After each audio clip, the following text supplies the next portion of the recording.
The plasma membrane is a phospholipid bilayer with proteins and other molecules interspersed throughout.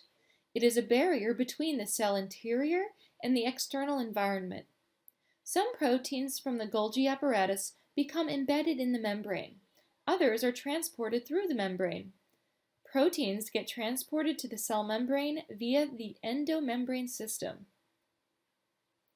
The main functions of the plasma membrane are selective permeability, protection, and structural support. Passive transport is the movement of substances from an area of high concentration to an area of low concentration without the requirement of an energy input. Types include diffusion, osmosis, and facilitated diffusion. Active transport is the movement of substances from an area of low concentration to an area of high concentration and requires an input of energy. Many proteins created by the cell are too large to pass through the membrane, even using protein carrier or integral proteins.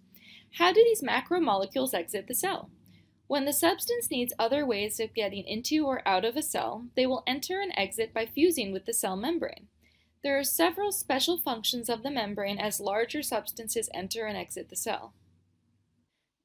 To excrete a macromolecule from the cell, the vesicles that enclose the proteins fuse with the plasma membrane, and the vesicles then open up and spill their contents outside of the cell.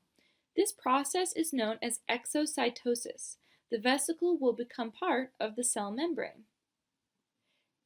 Insulin is a protein hormone made by certain cells of the pancreas that enable cells to take glucose, or sugar, in from the blood. Insulin is a secretory protein made in the rough ER. Specifically, it is secreted out of the pancreas cells into the bloodstream. The opposite of exocytosis is endocytosis. In this process, the cell takes in macromolecules or other particles by forming vesicles or vacuoles from its plasma membrane. This is how many protists ingest food particles. Here are 3 types of endocytosis. Phagocytosis is for taking in solid particles. Phago means to eat. Pinocytosis is for taking in liquids. However, what the cell wants is not the liquid itself, but the substances that are dissolved in the liquid. Pino means to drink.